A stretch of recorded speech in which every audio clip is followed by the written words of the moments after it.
yang kita cintai, teman-teman mahasiswa MISP yang kita hormati, Bu Evi, dosen pengampu mata kuliah Pembangunan.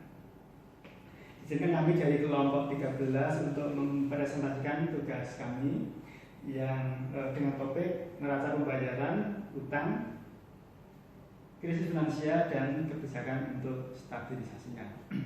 Kita awali yang pertama dari neraca pembayaran. Sebelum kami lanjut, kami perkenalkan terlebih dahulu ya.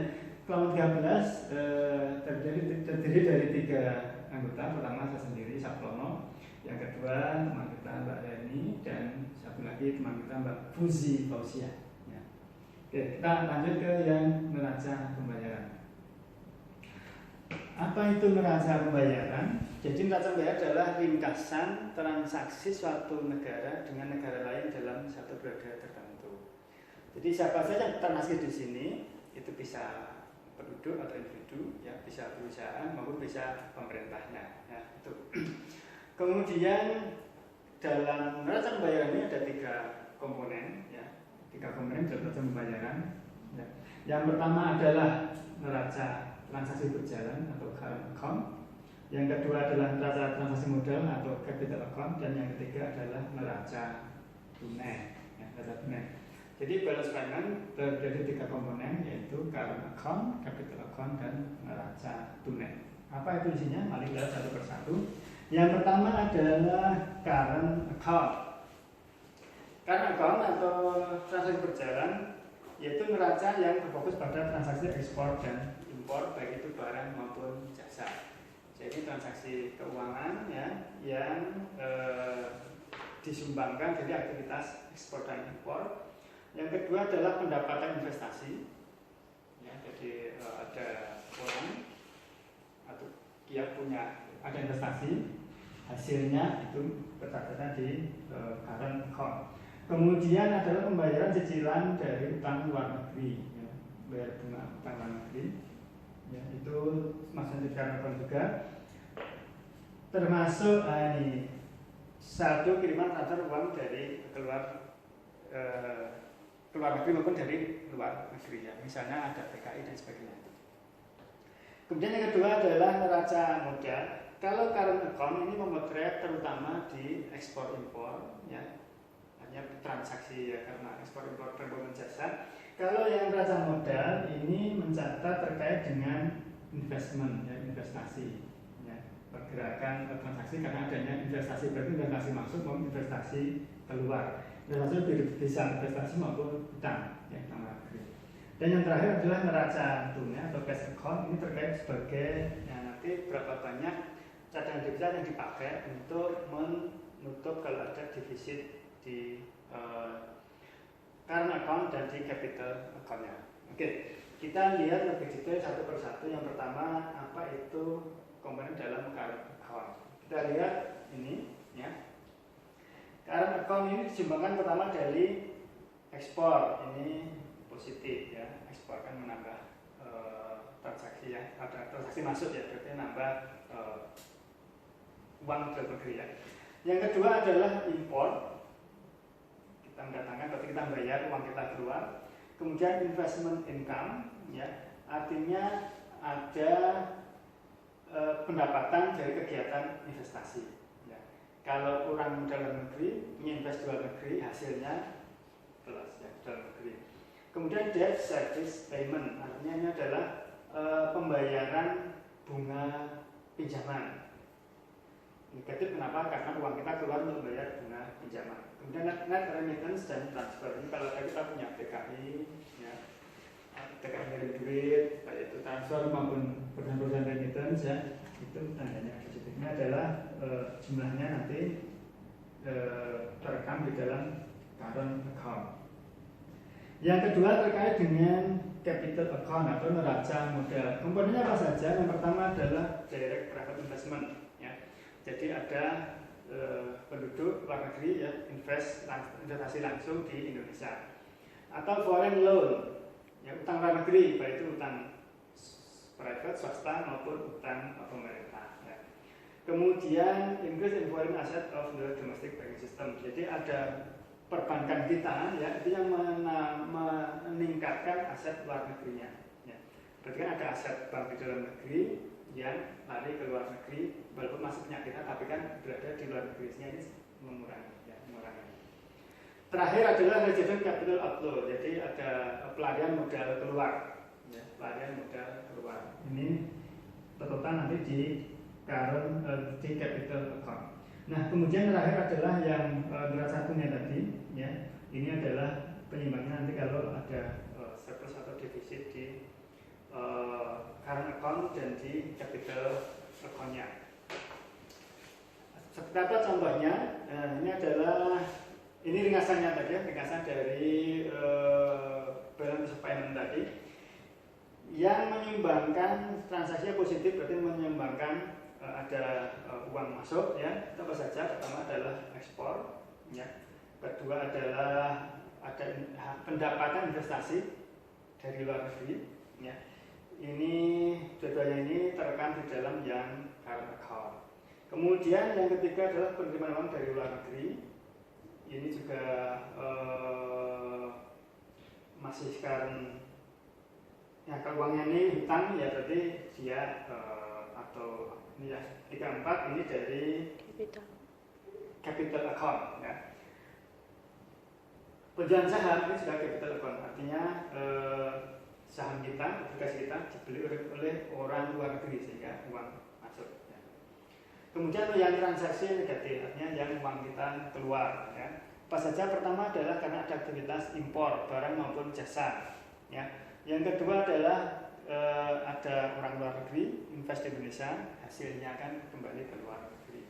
Yang ketiga adalah pengeluaran uang ke luar negeri, bayar utang dan sebagainya, kemudian kita berhibah ke luar negeri, atau kita di dalam negeri ada beli saham obligasi di luar negeri. Kembali seperti tadi, 1, 2 ini lebih ke current account, ya. 3 ini kalau bentuknya utang, 4 hibah ini ke capital account. Nah ini adalah bagaimana potret umum dari neraca pembayaran di negara-negara berkembang. Ya. Biasanya negara berkembang itu neraca pembayarannya adalah balance payment-nya itu negatif. Ya. Ilustrasinya seperti ini ya. Pertama ekspor, ya ekspornya 35 terjadi di ekspor produk primernya 25. Kan negara berkembang biasanya kan masih agraris atau ekstraktif ya, tambang, agraris gitu, sehingga ekspornya kebanyakan produk primer. Industrinya masih lemah, ya, industrinya masih lemah sehingga ekspor produk manufakturnya lebih rendah dari produk primernya. Ya. Kemudian impor, ya, impornya produk primer kecil, produk manufaktur yang gede. Kita banyak impor produk-produk industri di negara berkembang kan gitu, sehingga impor produk primer lebih kecil daripada impor produk manufakturnya. Ya. Kemudian ada pembayaran jasa-jasa, ya, ke luar negeri. Ya. Kemudian pendapatan investasinya ya, adalah tapi dikit, ya, dikit. Ya.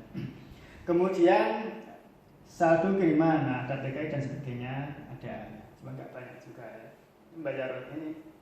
Bayar bunga utang yang cukup besar, sehingga total di neraca current account-nya itu adalah negatif 27, cukup besar ya, negatifnya. Kemudian bagaimana dengan neraca modalnya? Negara berkembang biasanya banyak negara maju yang invest ya. Tapi apakah posisi surplusnya di neraca modal ini bisa menutup defisit di neraca berjalannya? Kita lihat. Pertama adalah investasi asing secara langsung ada, betul, cuma ya kecil lah ya, gitu. Yang kedua ada pinjaman, ya. Kemudian ya ada bantuan, boleh ada. Tapi juga ada pinjaman baru, ya. Ya tapi ini ada amortisasi, ya, ini mengurangi ya. Kemudian ya, harus keluar kecil sehingga di negara berkembang karena banyak orang invest ya, maka satunya positif, tapi positifnya ini kecil ya, tidak bisa menutup defisit yang ada di transaksi berjalan, sehingga at the end ya pada akhirnya neraca pembayarannya balance pemainnya adalah negatif. Ditanyakan seperti itu. Nah, negatif ini kemudian membuat negara harus mengeluarkan cadangan devisanya untuk menutup yang defisitnya ini.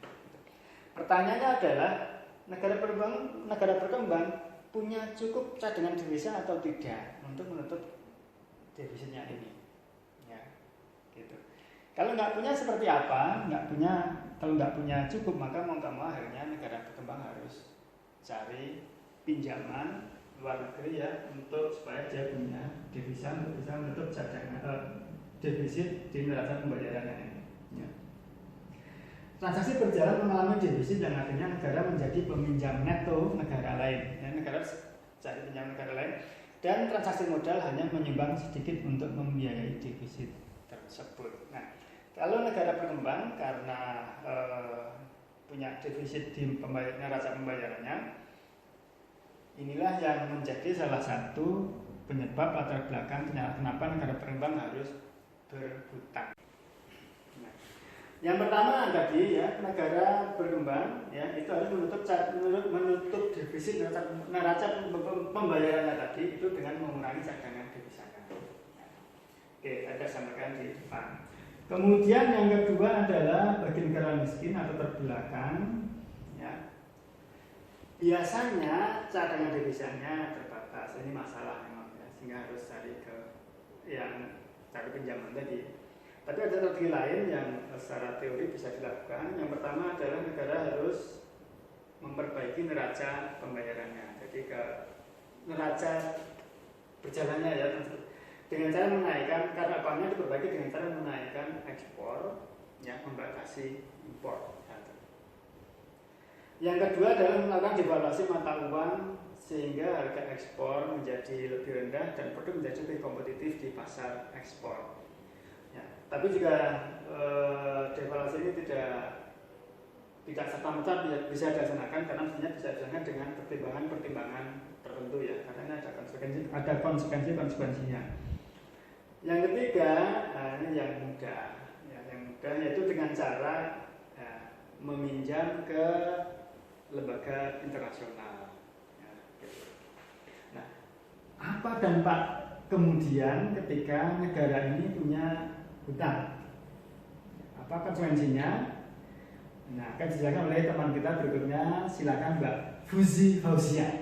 Silakan Mbak Auzi, silakan. Assalamualaikum warahmatullahi wabarakatuh. Saya Fuzi Fauzia. Di sini saya akan menjelaskan mengenai utang luar negeri dan krisis finansial. Apa itu utang luar negeri? Utang luar negeri adalah sejumlah pinjaman uang yang diajukan oleh suatu negara kepada para kreditor. Kreditor itu bisa negara lain, perusahaan, ataupun lembaga keuangan internasional seperti IMF dan World Bank. Oke, di sini ada krisis utang negara berkembang yang lagi booming di tahun 80-an. Yang melatar belakanginya adalah yang pertama, proses pembangunan negara berkembang melalui akumulasi utang luar negeri. Yang kedua, sebelum awal 70-an, utang negara berkembang kecil. Namun mulai tahun 80-an, surplus dana dari OPEC disalurkan untuk dipinjamkan pada negara berkembang untuk menyelesaikan defisit neraca pembayaran dan sektor ekspor. Yang ketiga, biaya angsuran utang makin menumpuk dan suku bunga makin meningkat. Yang keempat, negara berkembang kesulitan membayar angsuran utangnya. Asal-usul dari krisis utang di tahun 80-an, yang pertama itu dimulai pada tahun 1974 sampai 1979 terjadi ledakan pinjaman internasional yang hebat kepada IMF. Harga minyak dunia akhirnya naik sehingga terjadi resesi dunia hingga tingkat pertumbuhan ekonomi turun minus 2,7% di akhir dekade 70-an. Yang kedua, negara berkembang berusaha meningkatkan pertumbuhan dengan meningkatkan pinjaman, namun tidak dapat memenuhi pertumbuhan yang diharapkan. Yang ketiga, impor negara berkembang lebih banyak dibanding ekspornya. Apa sih faktor penyebab kemerosotan transaksi berjalan? Yang pertama ada penurunan yang sangat tajam atas harga-harga komoditas termasuk minyak. Yang kedua, resesi global pada periode 81 sampai 82 dan 91 sampai 92. Yang ketiga, meningkatnya proteksionisme negara-negara maju terhadap ekspor dari negara-negara yang berkembang. Yang keempat, meningkatkan nilai tukar yang terlalu tinggi sehingga memperparah posisi ekspor terutama di negara-negara pengekspor di Asia Timur dan beberapa negara berkembang seperti Argentina. Permasalahan stabilisasi kebijakannya akan dijelaskan oleh teman saya yang bernama Mbak Reni. Kepada Mbak Reni, waktu dan tempat dipersilahkan. Puji Fauzia, di sini saya akan melanjutkan presentasi yaitu terkait dengan upaya penanggulangan instabilisasi atas krisis yang tadi sudah disampaikan oleh Mbak Fauzia. Nah, upaya ini dari IMF itu menyarankan yang pertama adalah penghapusan atau liberalisasi atas kontrol pihak pemerintah terhadap lalu lintas devisa dan impor. Penghapusan kontrol dari pihak pemerintah di sini adalah penyederhanaan izin administrasi kegiatan ekspor maupun impor. Nah, yang kedua adalah devaluasi nilai tukar resmi mata uang domestik, artinya penurunan nilai mata uang domestik terhadap asing dengan tujuan untuk mendorong kegiatan ekspor agar ekspornya lebih meningkat. Kemudian yang ketiga adalah pemberlakuan program-program anti-inflasi yang sangat ketat. Kemudian yang keempat, peningkatan penarikan dana investasi asing dan pembukaan hubungan internasional. Kemudian strategi untuk melepaskan diri dari utang. Yang pertama adalah restrukturisasi dalam dasar-dasar utang. Ini dimaksudkan adanya perbaikan kontrak yang berkaitan dengan entah itu penundaan pembayaran utang ataupun penurunan tingkat suku bunga ataupun adanya pembatalan perjanjian untuk pinjaman yang tidak bersyarat seperti itu. Kemudian yang kedua adanya usulan dari Paris Club yang kemudian dikenal dengan dasar-dasar Toronto. Di sini isinya adalah bantuan konsesional atau bantuan yang bersyarat, yang isinya adalah penangguhan atau pembatalan sebagian pinjaman non-konsesional atau pembatalan sebagian pinjaman yang tidak bersyarat. Yang kedua adanya penurunan suku bunga atas seluruh volume pinjaman atau adanya perpanjangan pembayaran selama kurang lebih 25 tahun. Nah, yang ketiga ini ada rencana Brady atau Brady Plan. Brady Plan ini disampaikan oleh salah satu Menteri Keuangan Amerika pada tahun 1979.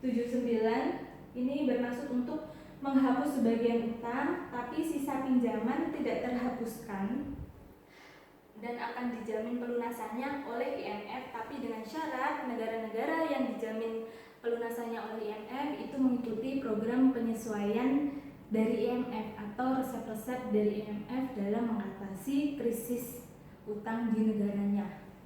Nah, selanjutnya yang keempat adalah pertukaran utang untuk lingkungan. Ini dimaksudkan pihak kreditor dihimbau untuk memberi keringanan utang bagi negara-negara berkembang asalkan pemerintah di negara berkembang itu melaksanakan program pelestarian lingkungan. Nah, selanjutnya ini ada studi kasus tentang neraca pembayaran utang krisis dan kebijakan stabilisasi Indonesia di masa pandemi. Ini yang akan disampaikan oleh Bapak Sabtono. Kepada Bapak Sabtono, saya persilahkan. Oke, teman-teman, bagaimana sih untuk kasus di Indonesia, bagaimana potret neraca pembayarannya, ya, kemudian potret utangnya, dan langkah untuk menstabilisasikannya. Kita bawa contoh kasus di Indonesia. Yang pertama terkait dengan neraca pembayaran. Ya. Dari data di Bank Indonesia ya, itu bisa kita lihat bahwa untuk neraca pembayaran kita pada triwulan 2 tahun 2020 ya, ini surplus sebesar 9,2 miliar ya. Surplusnya dari mana? Yang pertama adalah dari transaksi berjalan ya dari current account-nya itu masih defisit, tapi nilai defisitnya berkurang. Ya, itu. Kemudian yang kedua dari sisi transaksi modal, ya, capital account-nya, ya, capital account-nya surplusnya meningkat.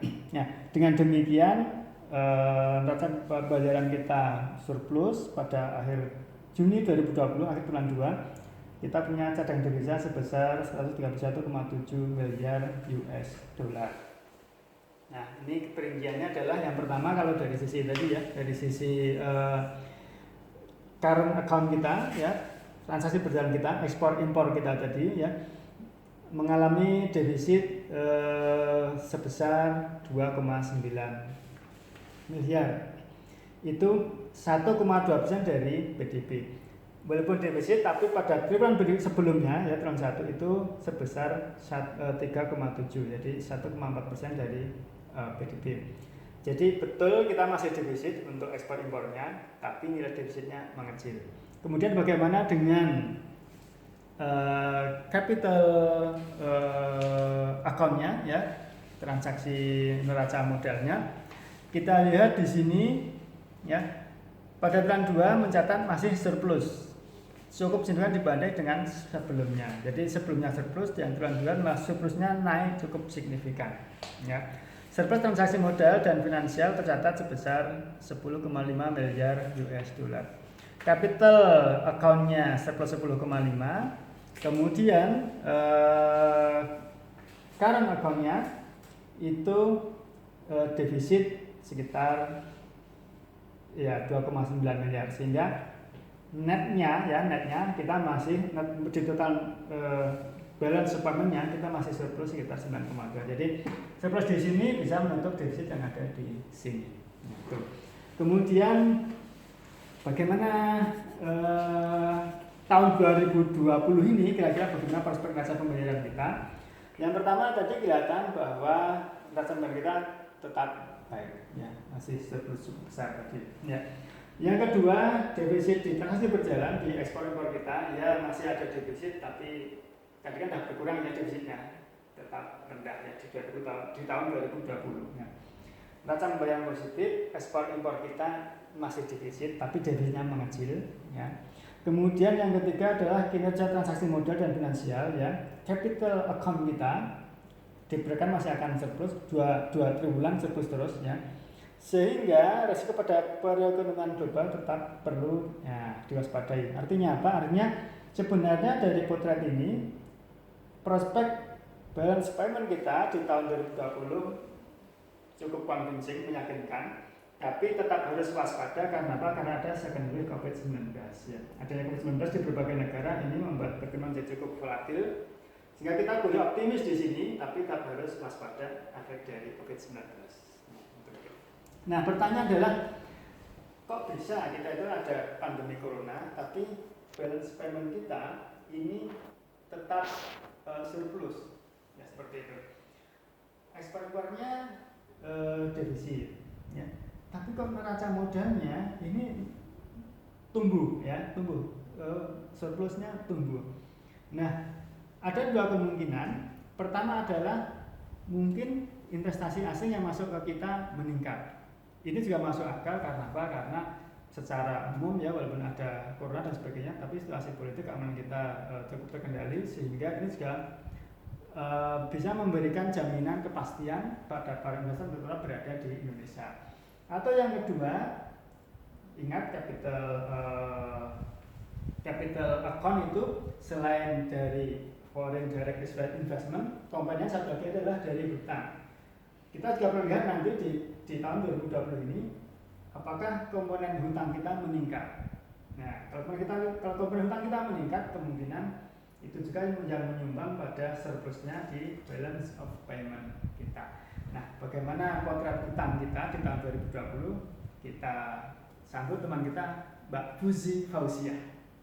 Bagaimana dengan utang luar negeri Indonesia? Menurut data dari Bank Indonesia, pada triwulan kedua tahun 2020 utang luar negeri Indonesia mencapai 408 miliar USD yang terbagi menjadi, kalau di sektor publik yang mana ini pemerintah dan bank sentral itu mencapai sebesar 199,3 miliar dolar USD, dan untuk sektor swasta termasuk BUMN sebesar 209,3 miliar dolar USD.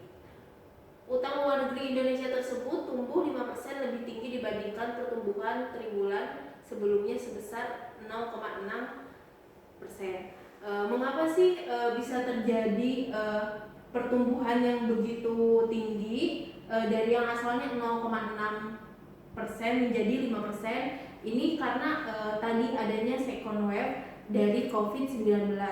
Nah, berdasarkan data dari BI itu, utang luar negeri kita itu didominasi oleh sektor di bagian kesehatan. Jadi bisa jadi dengan adanya COVID ini Indonesia memerlukan alat-alat kesehatan atau obat-obat kesehatan yang mumpuni untuk menghalau COVID-19. Utang luar negeri pemerintah mencatat peningkatan dibandingkan triwulan sebelumnya. Posisi utang luar negeri pemerintah pada akhir triwulan 2 2020. Nah, di sini kita bisa melihat nih tingkat pertumbuhan ekonomi per daerah pada triwulan 2 tahun 2020 ini. Kita lihat dari Pulau Sumatera. Untuk Pulau Sumatera sendiri, dari Aceh hingga Jambi tingkat pertumbuhannya itu minus. Kemudian untuk Jawa juga dari Banten sampai DIY tingkat pertumbuhannya minus, terutama di daerah Jakarta tingkat pertumbuhannya yang paling sangat rendah. Nah, untuk Kalimantan ini tingkat pertumbuhan yang paling sangat rendah yaitu terjadi di Kalimantan Tengah. Kemudian disusul oleh Bali, itu juga tingkat pertumbuhannya sangat rendah, itu hingga minus 10,98. Selanjutnya ada Sulawesi, tingkat pertumbuhan di Sulawesi setiap daerah juga negatif. Nah, yang menarik ini adalah tingkat pertumbuhan di Maluku dan Papua. Maluku negatif, maksudnya yang Papua ini dia positif sendiri di antara daerah-daerah yang lain. Terutama di Papua itu tingkat pertumbuhan positif 4,52 dan untuk Papua Barat 0,53.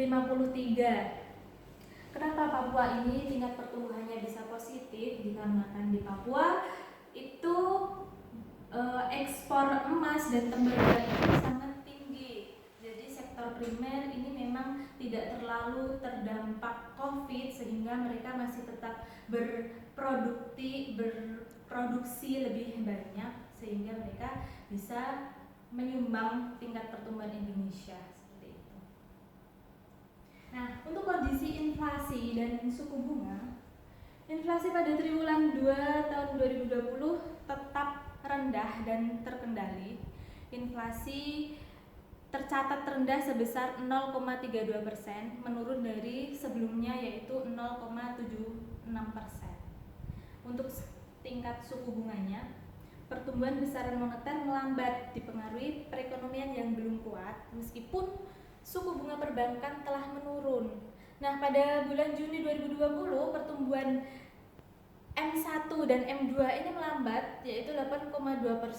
Berdasarkan faktor yang mempengaruhinya, M2 melambat dipengaruhi oleh kredit yang melambat dalam, sementara berdasarkan komponennya perlambatan pertumbuhan M2 dipengaruhi oleh pertumbuhan M1 dan uang kuasi yang juga tumbuh melambat.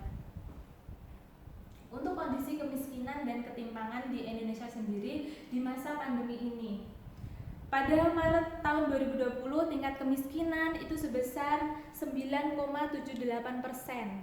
Nah, pada Maret 2020 ini penduduk miskin perkotaan dan pedesaan meningkat masing-masing 1,17 juta jiwa dan 0,11 juta jiwa. Untuk tingkat ketimpangannya, rasio Gini pada Maret 2020 naik menjadi 0,38. Kenaikan kesenjangan pendapatan tersebut terjadi pada 13 provinsi, terutama Sumatera, Jawa, sedangkan di wilayah timur Indonesia masih mayoritas menurun. Untuk daerah ibu kota sendiri tercatat mengalami kenaikan rasio Gini tertinggi. Nah, ini strategi untuk menstabilkan perekonomian Indonesia melalui kebijakan fiskal, yaitu negara menggelontorkan sejumlah dana dalam 4 tahap.